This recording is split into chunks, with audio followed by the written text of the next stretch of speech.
Bonjour et bienvenue dans le journal de l'emploi. Nous allons parler métiers et formation autour du cheval. Et oui, vous êtes nombreux à vouloir vous lancer dans ce secteur, dans la filière équine.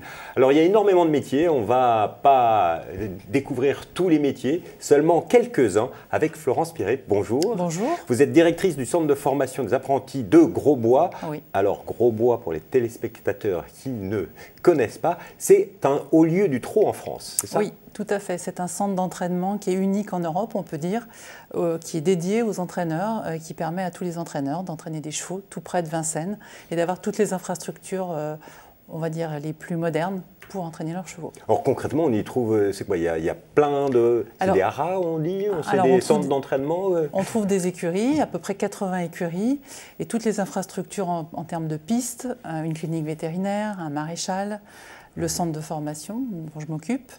Tout ça est destiné au cheval et à l'entraînement du cheval de course. Donc dans ce secteur du cheval de course, c'est plutôt le trot, si j'ai bien compris? C'est uniquement le trot sur le domaine de Grosbois. Quels sont les métiers qu'on y trouve? J'ai entendu maréchal ferrant, il y a des vétérinaires, mais autour d'une écurie, quels sont les métiers? Autour d'une écurie, dans une écurie, on trouve un entraîneur, on trouve un premier garçon qui est le bras droit de l'entraîneur, on trouve un lad jockey ou un lad driver, donc en fait les salariés que nous formons et qui vont s'occuper des chevaux au quotidien. On trouve des dentistes équins, on trouve des ostéos équins, toute une palette de métiers qui sont tournés vers le cheval et le bien-être du cheval. On dit bien souvent que les métiers du cheval, ce sont des métiers passion, vous confirmez? Je confirme, effectivement, ce sont des métiers qu'on ne fait pas par hasard. On a d'abord la passion du cheval et on s'oriente après en fonction vers la filière course ou d'autres filières possibles.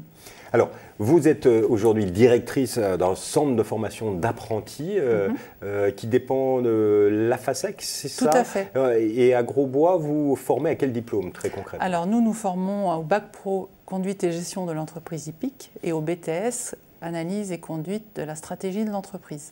Donc vous allez former des jeunes à partir de la troisième, c'est ça? C'est ça. Lorsqu'ils sortent de troisième, ils peuvent venir chez nous pour un Bac Pro en 3 ans et éventuellement continuer sur un BTS en 2 ans en alternance. Et ils trouvent facilement leur contrat en alternance? Oui. Oui, parce que ce sont des métiers où de toute façon il y a besoin de jeunes, il y a besoin de main-d'œuvre parce qu'on ne sait pas encore mécaniser l'entraînement d'un cheval de course. Donc c'est une filière où il y a besoin de gens qui travaillent auprès du cheval. Voilà, donc on trouve assez facilement effectivement des maîtres d'apprentissage. Et puis c'est une filière aussi où traditionnellement l'apprentissage est très ancré. Est-ce que c'est des formations qui sont ouvertes? Parce qu'on se dit que c'est des milieux un petit peu fermés. Est-ce que... Alors par expérience, non. Je peux vous dire qu'en fait, nous, on a des jeunes qui viennent totalement de l'extérieur de la filière et qui viennent se former. Et bien sûr, des enfants d'entraîneurs ou des enfants de la filière, mais ce n'est pas la majorité des jeunes que nous recevons. Et l'alternance que vous proposez, comment elle s'organise? C'est une semaine, une demi-journée, une demi-journée? Alors on fonctionne avec des alternances de 15 jours au CFA et 15 jours en entreprise. C'est à peu près le bon rythme, en tout cas celui qu'on a trouvé pour que les jeunes aient le temps de se poser quand ils sont au centre de formation, de se mettre dans la formation et de repartir ensuite, sachant qu'on a des jeunes quand même en majorité de province. On n'a pas que des jeunes d'Île-de-France. Donc il faut aussi prendre en compte la logistique, les transports. Et donc c'est un bon équilibre qu'on a trouvé de faire 15 jours, 15 jours. Donc vous avez un réseau d'écuries qui sont intéressés par vos jeunes apprentis. C'est vous qui aidez les jeunes à trouver leur contrat d'apprentissage ou c'est les jeunes qui doivent le trouver tout seuls? Alors, normalement, un CFA va dire aux jeunes, c'est toi qui trouves ton maître d'apprentissage et quand tu as ton maître d'apprentissage, moi je te prends et je valide ton inscription. Nous, on fonctionne quand même à l'envers parce que ce ne sont pas des jeunes qui connaissent ce que je vous disais, la filière, donc on les place. On essaye de faire, entre guillemets, des mariages heureux pour qu'ils puissent rester dans leur écurie pendant les 3 ans de leur formation. À Grosbois et aussi partout en France? Tout à fait, tout à fait. Mais il y a quand même des régions où il y a... La Normandie, forcément, évidemment Grosbois, et puis aussi un peu dans le Nord. On a aussi des entraîneurs dans le Nord. Alors, les jeunes qui sortent de ce centre de formation d'apprentis, après, ils travaillent rapidement après un bac pro ou le BTS? Alors, on fait des études, on les suit à 6 mois et à 1 an, et en fait, à 90%, ils trouvent tous du travail. Et ceux qui ne trouvent pas de travail continuent leurs études. Donc, c'est vraiment une filière qui est considérée comme en tension, c'est-à-dire qu'on cherche des salariés qui soient qualifiés. Il y a un manque cette année encore? Vous n'avez pas eu assez de jeunes? Alors oui, parce qu'ensuite, effectivement, pour trouver une place, il faut quand même avoir des qualifications. On ne s'improvise pas. On croit toujours qu'on peut apprendre sur le tas, l'entraînement du cheval de course et les soins, et ce n'est pas vrai. Donc les salariés trouvent facilement, et diplômés, trouvent facilement un emploi. C'est la preuve quelque part que la filière équine se porte bien ou se porte-t-elle bien on peut dire ça dans la mesure où nous, à la FASEC, on crée et on suit un observatoire en fait, avec des statistiques et on se rend compte que depuis plusieurs années, le nombre de salariés ne décroît pas, le nombre d'écuries reste à peu près identique, donc la filière se porte correctement, d'une manière satisfaisante dans un contexte économique qu'on connaît. En 2-3 chiffres sur le trot, ce serait quoi ?